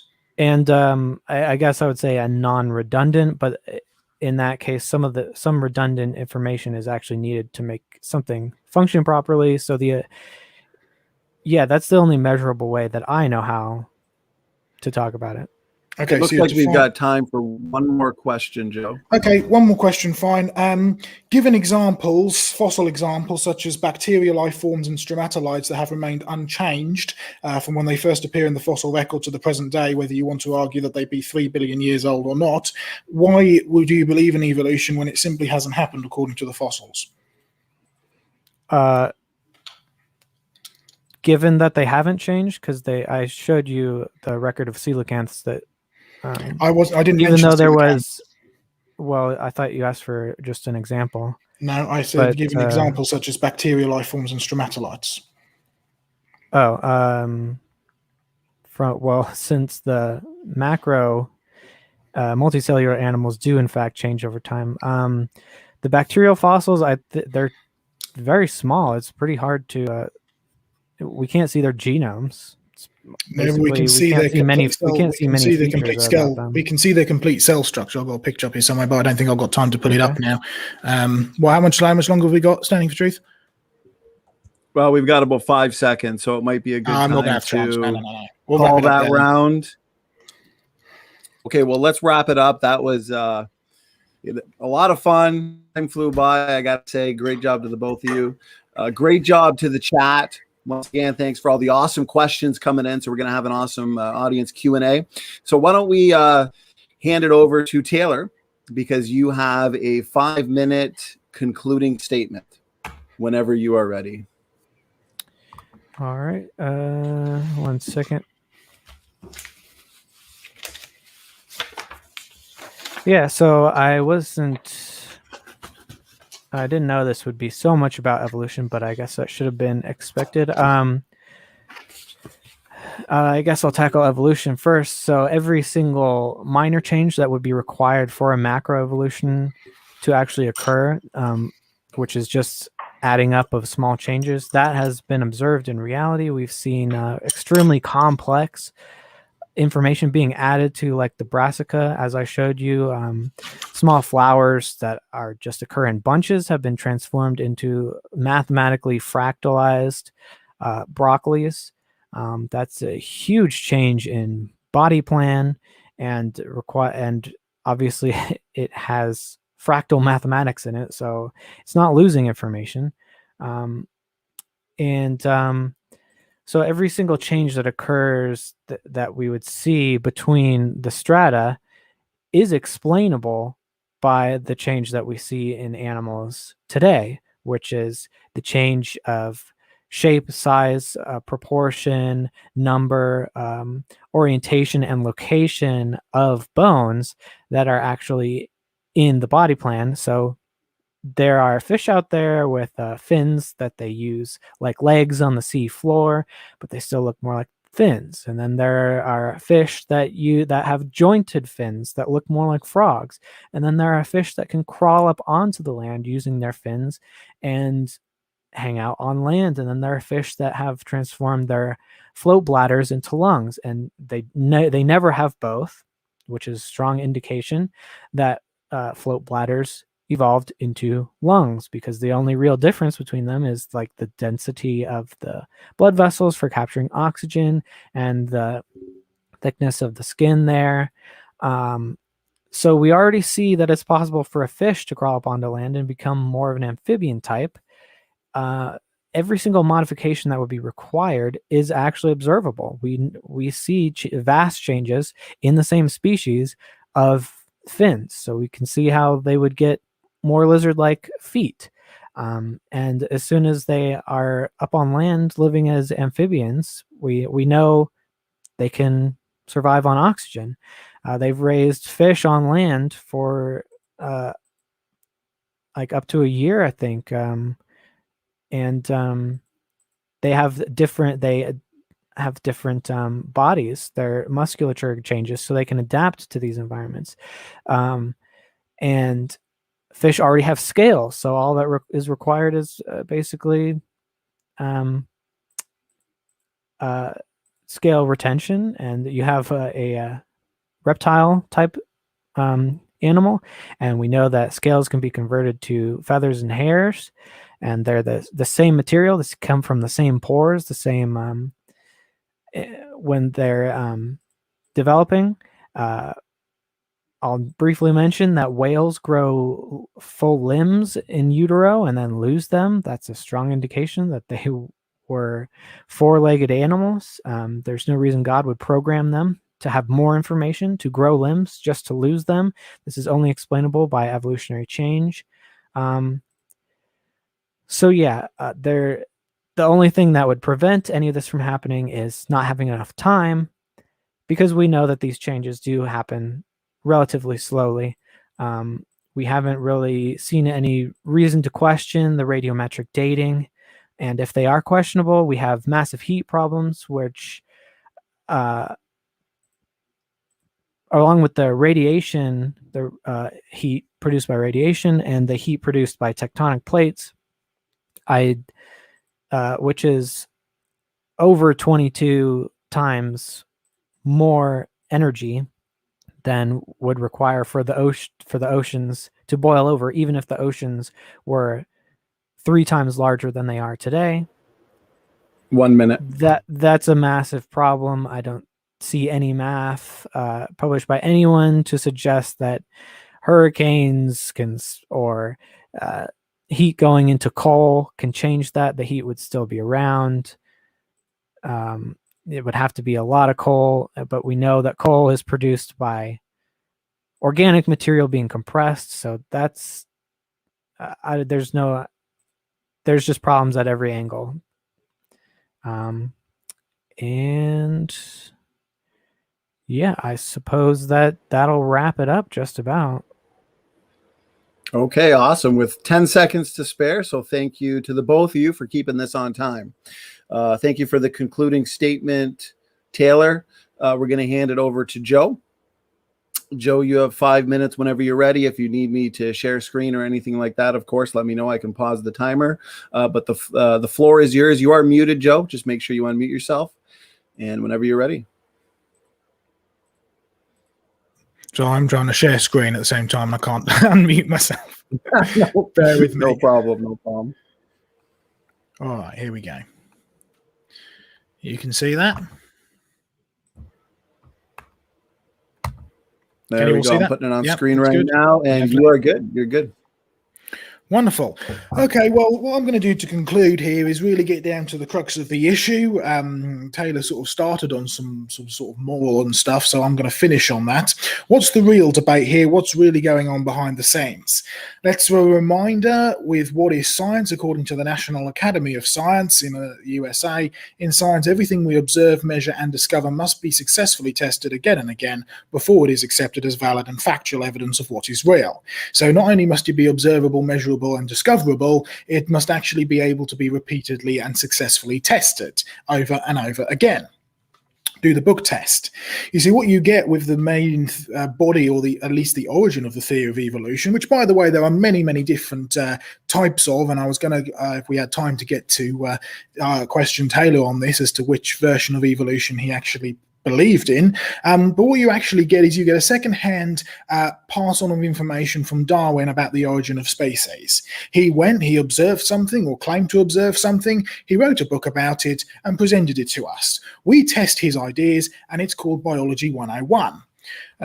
Let's do it with the Bible. You get a second-hand information from Genesis on origins, as in Moses detailed from God passed down onto us. But if we try and test those ideas, if we try and test the ideas based on Genesis, we don't call it science at all. In fact, we get criticized and rebuked for it. If one is called science, then really, what is the other? You see, we're now delving into moral issues and spiritual issues here. Dr. David Green from Tasmania University says science recognizes no authority. He says that there is no historical authority, neither is there any human authority.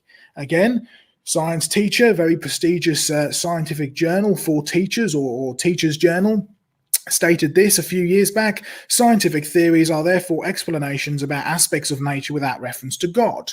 I wonder where that idea came from, because it's certainly not inherent in the science world. You see, the real battle is that any answer is actually acceptable to science, provided it is, or has to be, agnostic or atheistic. You really want to win this debate? You need to actually recognize what the real issue is here and change the ballpark from science versus religion to atheism versus theism, which is really truth versus error. Because evolution and deep time, if you trace it back through history, and it's a fascinating study if you do, it all started with the rejection of the biblical account.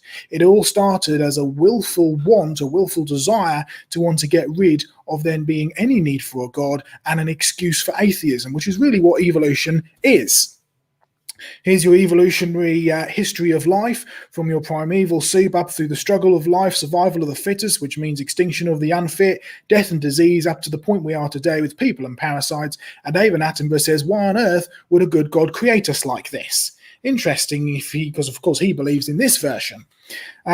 Evolutionary solution to death. You see, this is where the evolutionists hope that science will progress us to. Dr. Carl from Sydney University says by 2002, we'd worked out most of human DNA. Over the next 50 years, he believes this knowledge will lead to a huge revolution in medicine, which will end up having a generation which can actually live forever, or at least 500 to 5,000 years, in a healthy 18 to 25-year-old body. This is where evolution is, or scientists at least, and philosophers are hoping that evolution is going to take us into a medical revolution where we can actually live forever. It's an evolutionary solution to death. Of course, get the Genesis big picture. According to the Bible, you don't die because you get old, because according to the Bible, death is not a biological necessity. This is the real incompatibility between Christianity and evolution. And Taylor mentioned earlier that there wasn't any. Well, I'm sorry, but according to the Bible, death, which is a major part of the evolution story, is a moral penalty, not a biological necessity at all. And there's actually no way out unless that penalty is paid. You see, the ultimate thing is that only the Creator Christ cared enough to actually become your Savior. This debate is all about Jesus Christ. I'd encourage Taylor and our audience to read John's Gospel, particularly John chapter 1, where it says, "In the beginning was the Word who was God, created all things. The Word who was God, who created all things, came down to the planet." And in verse 14 of John chapter 1, it says, "And the Word became flesh and dwelt among us." Follow the logic through. The Creator who created us, mankind who sinned and destroyed us. So don't you dare blame God for the mess that we're in today. It's not his fault in the slightest. It's our fault, and he actually provided a way out, and that was Jesus Christ. I'll finish it there, but a reminder to go to creationresearch.net, click on the Q&A if you don't get your question answered this evening.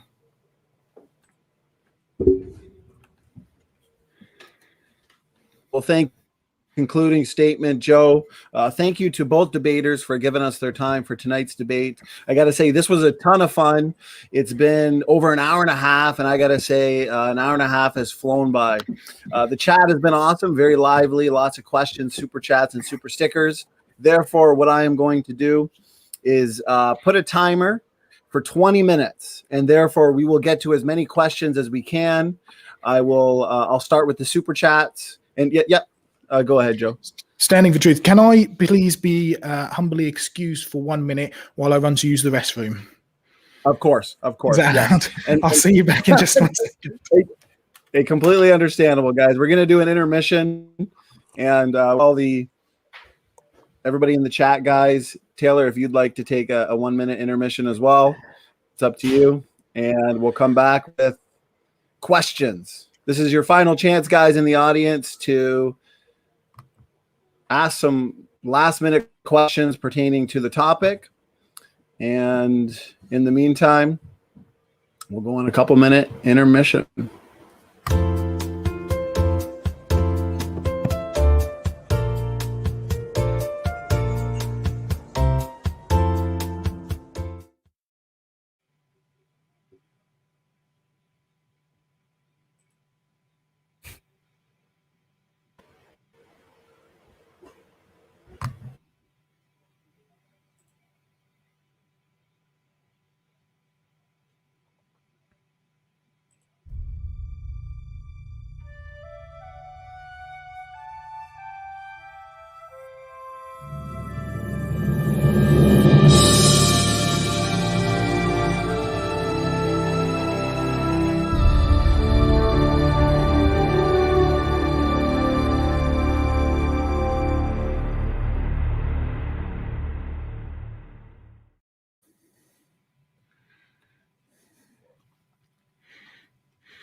I'm back, folks. Okay.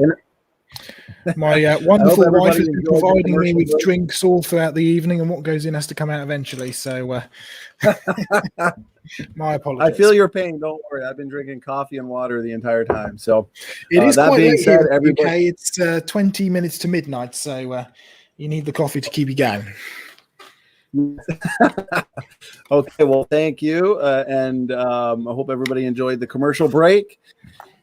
So why don't we get right into it? I am going to go all the way back to the beginning of these questions. Now, what we like to do on this channel to keep it most as fair as possible, whoever the question is for, we're going to make sure they get the last word. But let's say there's a question for Taylor. He can answer the question.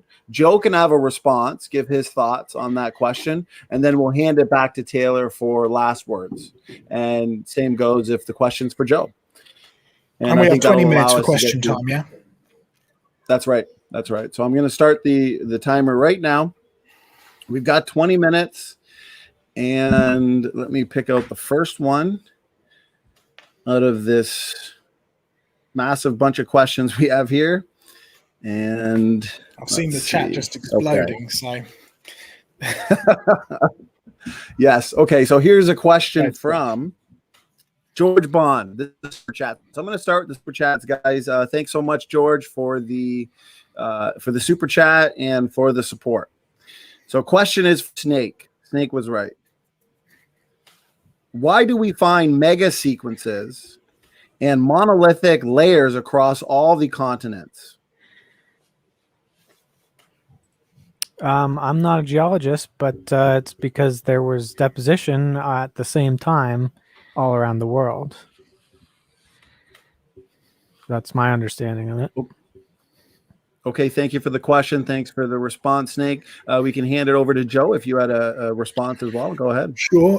Well, I've had the privilege over a few years now to get to travel to many places around the world and actually study these things in themselves. And one thing you start to recognize is that you can actually match up a vast majority of the mega sequences over not just entire countries, but entire continents and many times multi-continents. Now, Taylor is absolutely right. The evidence shows that there was a massive area of flooding of some description or large water-based deposition there. But you really do have to pay attention to how large these sequences are, because they are just phenomenal. I mean, I mentioned one this evening with the Carboniferous. Another one I mentioned was the Chattanooga Shale, which covers the vast majority of the North American continent. And they're all the fossils are pointing in the same way. I mean, wonderful, great big branches and tree branches all pointing in the same way. And I can take you down to Australia, around Gympie, and you can see, again, a massive log jam, which covers the vast majority of Australia. You can come and have a look at my main thesis work was at Hunstanton, which is a small little beach basically, but it's mostly dealing with chalk, and you're dealing with fossils, belemnites, sort of pointy bullet-shaped things, all pointing in the same direction, across every single Cretaceous deposit that I've ever studied. And by the way, you can get in a plane and follow the Cretaceous deposits all the way across Europe, through Asia, and on the west coast of Australia. Now that is a very, very big flood. So yeah, I would actually, in a sense, well, strangely enough, I agree with Taylor at this point. It was a event, but what you're not dealing with is a local flood. What you're dealing with is a very, very large flood indeed. Now, by very definition of a flood, well, if your tap bursts and water pours all over your floor, you've got a flood, because a flood by definition is water where water shouldn't be. So what do we do when we look inside these mega sequences? We find land plants and land animals buried, squashed, rapidly deposited next to far deep sea creatures. That is a flood, water where water shouldn't be, animals, land animals and plants, and sea animals and plants being washed together into one sequence. Well, thank you for that response, Joe. And of course, Taylor, the question was originally for you, so we're going to hand it over to you for the last words, if you'd like them. Yeah, I mean, they're not usually seen right next to each other, but the fact that there are things happening at the same geological timescale is not really an indication of a single flood, but it could be a gradual process at the same time. But also the fact that so many marine animals died, and actually it seems greater numbers in total than land animals in a flood, it just seems to baffle the mind. So I still don't think I brought that point up earlier, but that's another major reason I can't get on board with the flood story. Okay, well, this is kind of a follow-up question. We got a bunch of questions pertaining to the flood and the geologic column and sediment. So I'm going to combine these two questions into one, which can kind of expand on what we've just discussed here. So a super chat came in from Raymond. I appreciate the super chat. And the question is, are sediments from time or a process? But Joe Wilson also asks, and the questions are for you, Snake, where did these successive layers in the geologic column come from? But they can kind of apply to both models since they directly stated the question was for you, Snake. Why don't we start with you? Then we'll hand it back to Joe. So is the question just how stratiform at all? Is sediments from time or a process combined? Where did the successive layers come from? There's layers that are coming up towards the surface. There's obviously floods that can wash it down from the mountains, which get pushed up from the tectonic plates. There's wind. I have some boxes in my backyard that already have a layer of sediment on them just by sitting there for a month or two. They come from a lot of different places. Volcanoes produces new rock on the surface. The rock breaks down. The rock gets transported. That's why it takes a long time for them to form. Okay, I appreciate that response, and I appreciate the questions from Joe and Raymond. We'll hand it over to Joe. Floor is yours for a response. If you need me to repeat the questions or anything, let me know. No, that's fine. So we could spend hours and hours on just this question alone, but let me briefly comment a few things. First of all, every example which Taylor just mentioned about where sediment came from are all observable today. So he's fallen into the same trap that Charles Lyell made, which is all sedimentary processes have to be explained by events that are observable today.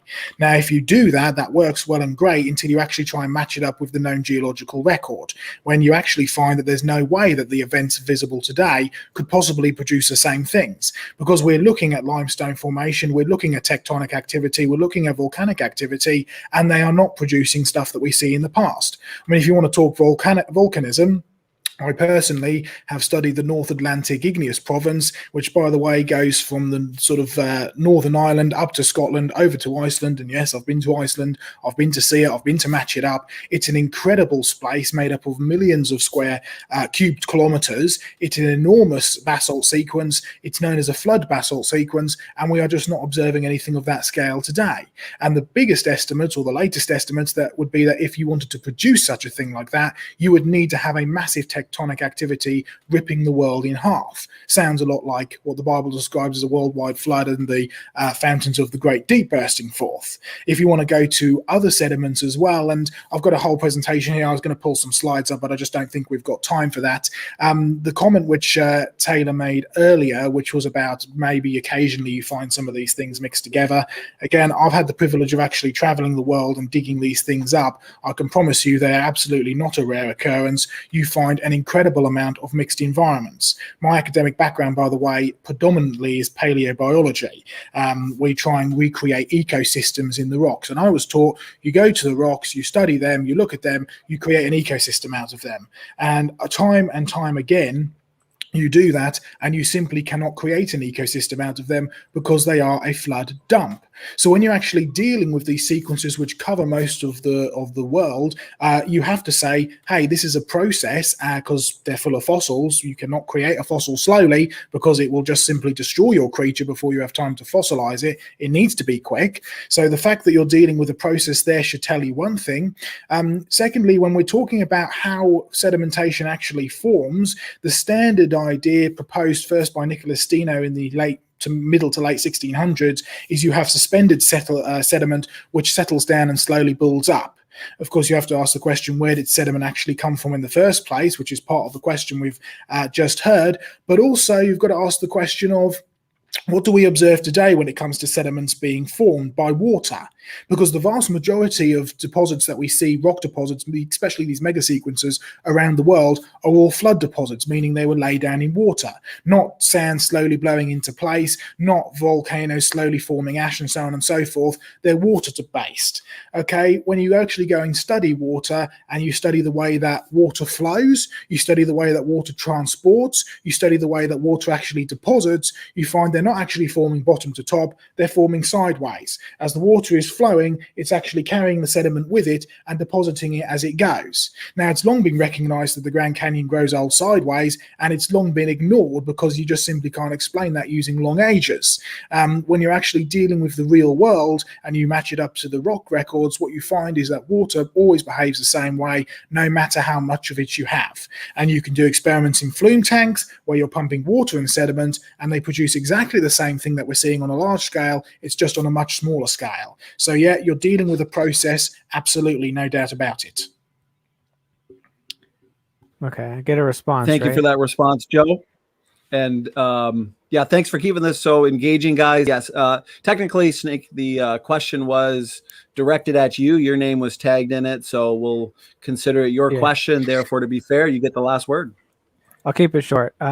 So I guess that was a lot, but so going back to the original question, the vast majority of experts seem to think it's explainable. And again, I'm not a geologist, but I'm here to talk about how we can go through things epistemologically. How can we know that things are true? And we can't know everything. So sometimes we have to go with the experts. My understanding of geology is not expert, but I have a basic understanding. So, and we can appeal to the people who know what they're talking about. So you're trying to say that they're wrong, considering the comment about how we're only using things that we can actually observe to explain things that happened in the past. And yeah, I think that's the scientific way to do things. What we actually observe is the best basis for science, and not have conjecture that just tries to make things fit with ancient myths. And the final thing is, I'm not denying that floods did occur in the geologic record, that land animals can die in water, that water environments can dry up on land. I'm just trying to demonstrate how it's not only explainable by a single flood, because that's also precluded by the fact of rock deposition rates, and the heat problem primarily are my concerns. Okay, well, thank you for that response. Thanks for the response from the both of you. So we're going to move on to the next question here from Crimson Air. There's a couple questions that came in that were pretty well the same. So it goes back to the portion where you guys were talking about evolution. And Crimson Air asks, for you, Taylor, he says, since evolution occurs by random mutation, how can an organism possibly exist for 50 plus millions of years without accumulating macroevolutionary changes like the coelacanth? Well, not all individuals have the same changes, so it's kind of like asking why there are still cats if there are different types of cats. Well, some of them are going to accumulate changes, some of them are not going to accumulate changes, and some of them are going to purge those changes. Seems pretty easily explained to me. Like, is this basically why are there still monkeys type of question? Okay, well, I appreciate the response. I appreciate the question, Crimson Air. We're going to hand it over to Joe. Joe, go ahead for a response. Can you just repeat that question for me again? Yes, definitely. Here it is right here. Since evolution occurs by random mutations, how can any organism possibly exist for 50 plus millions of years without accumulating macroevolutionary changes? And he points to the coelacanth as an example. Mm-hmm. That sort of goes back a bit to, I'm not quite sure if the question is posed in the greatest way, because I'm still not entirely sure I understand the specific point that he's getting at. So, but it goes back to, if you're talking about living fossils and the like, it goes back to the point that I was making earlier. And yes, we know we've discussed with Taylor with the coelacanth and the changes and stuff, but I still maintain the original point that I made is that they are all still within their same created kind. What we haven't seen, yes, we've seen changes within the coelacanth. Yes, we know that there's differences between some of the fossil coelacanths and some of the modern coelacanths. And by the way, we have fossil coelacanths in our collection, so we do know what we're talking about when it comes to the physical fossils. And just like I used the example earlier of the ginkgo leaf, in the past, Jurassic, they had great big fronds on them, 4, 5, 6 sometimes. Today, they very rarely do. Oh, occasionally they get 1 or 2. So we know that the genetics is still there. We know that the code to actually have fronds is still there, whether it's suppressed or whether it's majority lost. But the reality is they are exactly the same kind. There's no doubt about that. And there's no doubt about that in even secular evolutionary mind either. But there is definitely a change that's gone on. The difference is the change, well, 2 things really. First of all, the change has always come from a loss of information. So you end up with your original code of information. Now, when you're dealing with mutations, you can really have one of 3 things. You can delete a letter, you can add an extra letter, or you can swap a letter around when it comes to DNA. Now, the vast majority of those mutations mean nothing. A very small of those mutations, or the vast majority of them actually get corrected because we have an inbuilt mechanism for actually correcting our DNA. The rest of them mostly don't mean anything. A small amount can actually cause change. And the vast majority of that small amount mean that the animal is now at a disadvantage. But a very, very tiny amount means that, well, there's a change, but they don't actually really get affected in the slightest. What we've never seen is anywhere near enough information, new information be added in order to say, okay, we're going to try and turn this dinosaur into a bird. It simply doesn't exist. It's not observable. You can't see it in the fossil record. It just simply doesn't exist in the slightest. Okay. Thank you for that response, Joe.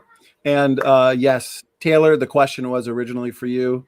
So therefore, I'll hand it back to you, Taylor, for some final words. Okay.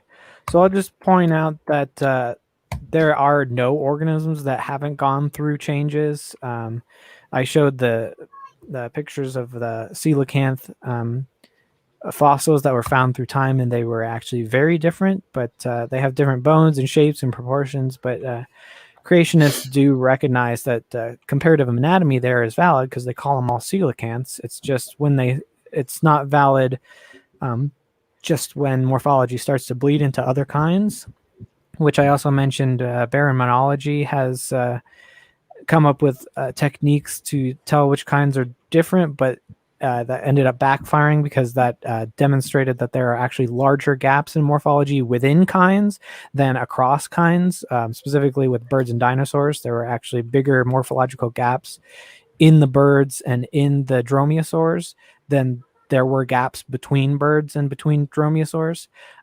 So there was actually those criteria actually said that by the definition of that baromenology put forth, they are the same kind. So I'll just finally add that there's very little information required to bring a dinosaur into a bird. Just a smaller tail, bigger breastbone, fused fingers, a loss of teeth, scales converted into feathers is about the largest one, except we already know dinosaurs have feathers, so that's not even a requirement to bring dinosaurs to birds. So yeah. Oh, they also already have the same breathing systems and the same bone systems as birds do. So okay, well, thank you again, and very small. I appreciate the responses from the both of you. I appreciate the questions. This next question, again, is for you, Taylor. So I appreciate you being a good sport. Most of these questions are for you. We got a lot of creationists in the chat. So this question is from, so I apologize, Joe. I'm looking through these questions. I feel bad for you, Taylor. You're in the hot seat, Taylor. I think you're used to it, though, Taylor, when you debate here. So you're a good sport. I appreciate it. Question is from Douglas Boffy. So I appreciate the question. He says, for Taylor, when rocks from Mount St. Helens erupted in 1980, they were radioisotope dated. It came out as millions of years. How do you, Taylor, account for that? Yeah, as far as I know, those were only some of the samples, and also the other samples, the majority of the samples were accurate. But the other thing is there is an error rate that is recognized. It's sometimes in the millions of years, but that in the dates that they're actually dating to in hundreds of millions of years, that error rate is actually negligible. So there's actually several reasons that's explained by mainstream geology. And the other thing is contamination also occurs too. And mainstream scientists know when that occurs. I know that it was the creationist scientists who were doing that, I think, for Mount St. Helens, that found the wrong dates, and it's been criticized. Their methods have been criticized up and down, but I'll try and keep it short, I guess. All right. Well, thanks for the question. Thanks for the response. Let's hand it over to Joe. Go ahead with your response. How many minutes have we got? Actually, we're probably gonna have to make this the last question because I've got just under 2 minutes on the clock, but take your time. Why don't we, because this will actually put us at the 2-hour mark. So Joe, why don't you give your response? It was Taylor's question. We'll hand it over to him for the last word. Yeah. And we'll call it on the Q&A. So go ahead, Joe. Well, seeing as if this is sort of the last word that I'm going to have, I just would like to share a slide, if I may, very briefly. Sure, yeah. If that works. There we go. Because this is what it really, this whole argument, we could spend hours and hours and hours discussing radiometric dating and so on and so forth. What am I looking for? Slideshow. There we go. All right.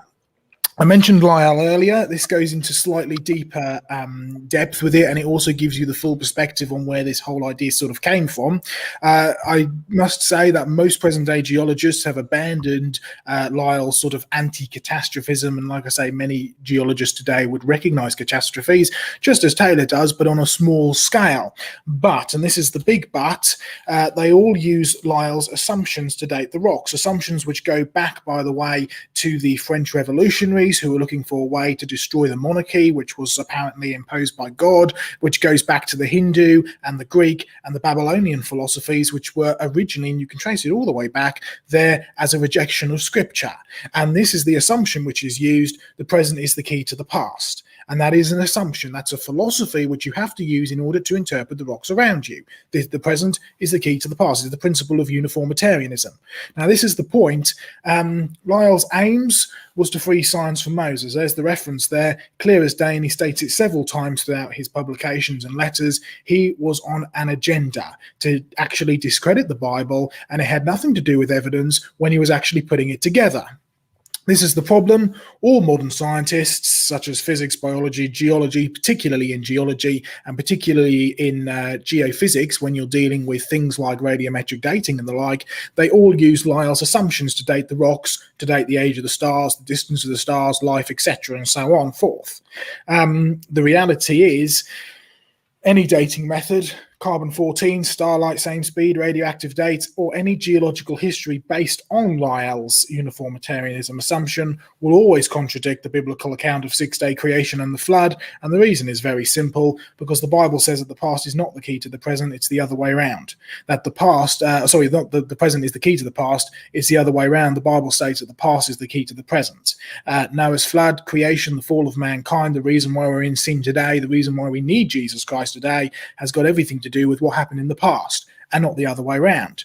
Now, both of these are philosophies. Both of these are philosophies which we use to actually interpret the world around us, and both of them are based upon faith. A faith which is based, one, in the idea that the present is the key to the past, the other one is based in the other way around, that the Bible is true.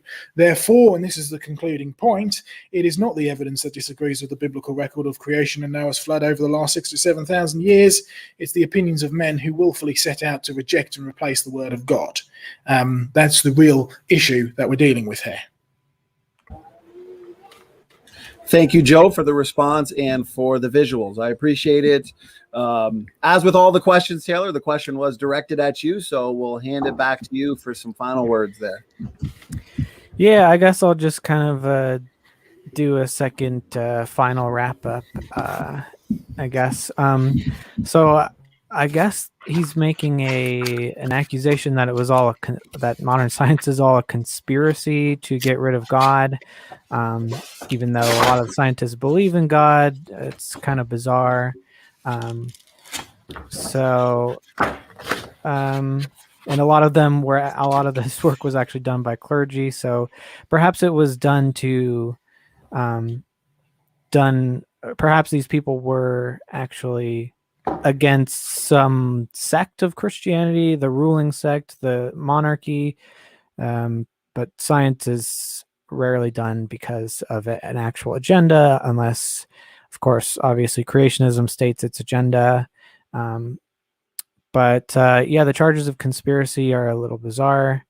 That I don't see that as being backed up. And then I guess just to kind of since that was kind of just an extension of the debate, I guess I'll end up with the statement, because I heard a lot of statements in the chat and from Joe tonight that I should read the Bible and things like that. And that I have an atheist background. I don't have an atheist background, and I've went to school, a Christian school. I read the Bible. I read the whole thing. I was tested on it, and that's why I'm an atheist. So, yeah, I guess that'll be my final word. Okay, well, thank you, Taylor, for those final words. Thanks to the both of you. This has been an awesome debate. Definitely one to remember. Certainly rewatchable, guys, in the chat. Please share this around so we can get as many people as possible to watch this debate. It's very important to discuss these issues. And I want to thank, again, the debaters for giving us their time. Because you guys weren't so generous with your time like you were, we wouldn't have this awesome debate tonight. So I want to give you guys the floor for just some final words in terms of closing it down. If you wanted to kind of plug your ministries or your channels, then definitely go ahead. So whoever would like to start, maybe Taylor, since you started with the opening, we can hand it to you, and then we'll give Joe some final words there. Go ahead, Taylor. Oh, well, I guess I should have saved my my last statement for this, but yeah, I'm trying to be skeptical about things. I'm trying to use the best epistemology that I have by not invoking miracles, not invoking conspiracies to explain things. But if I'm not an expert in something, I go with the experts. But of course, you always have to be critical of the experts. So give a fair look into what's actually going on, because they could be wrong. It's happened before. My expertise is in cellular biology, but I'm also really interested in the philosophical, moral aspects. Perhaps Joe might want to talk about the moral aspects one time. I know I barely dipped my toes into that. He seemed a little bit interested. I'm definitely interested in that. And and I am an atheist, and by that I simply mean that I don't see any valid arguments coming from the theist side, and that's about as far as I'm interested in it. And I have read the Bible, and that's why I'm an atheist. So there you go. Thank you for those final words, Taylor. Thanks again for doing this. I appreciate it. And Joe, I'll hand it over to you for some final words as well. Thanks for doing this debate, Joe. Oh, Joe, I think you are muted. There we go. I was going to say, Awesome. at this point in the debate, it would be normally where the audience applauses and we walk over and shake each other's hands. So I was going to say I'd love to do that, but then I remembered if we were in person, we wouldn't be allowed to do that because of COVID. So a virtual shake of the hand to you. And thank you very, very much, Taylor, for doing this. I've certainly enjoyed it and preparing it and going through it. I think it's good to clash like that from time to time. A reminder for people who are watching, who want to maybe find out more about the work that I do in the ministry. Plus, I know we had 20 minutes of question and answer time. Hardly seems to do justice to this topic. So if you do want my sort of opinion, or what we might call the biblical opinion, go to creationresearch.net. You've got two main things on there. The first one is the fact file, which is 20 plus years worth of collected information since creation research has been going. Plus, you've also got the Q&A site, which was launched a few years back now, but it contains various people, experts in their own field, from geologists to medical biologists and beyond, who have answered questions that have written in. If you don't see your question in there, please do write it in, because we're always looking for new questions to deal with. And also go and check out I'll spend a bit of time on Taylor's YouTube channel and looking at some of the debates and stuff, and there's some good stuff on there. There's some good clashes on there. There's some good points to think through. So, yeah, we're certainly open to all of that as well. So thank you very much, Taylor. It's been great. Thank you. Awesome. Well, thank you. Thank you. My pleasure for hosting this. This was a lot of fun. You guys were both cordial and respectful, so it was a very easy debate to moderate. Any links or anything you gentlemen want me to put into the description box? I can put links to your channels, your minute, anything like that. Let me know, and I can do so after the debate. So that being said, thank you to the chat. Thanks for all the support, guys. I hope you enjoyed the show as much as I did. And we're going to call it a night here. Standing for Truth is out.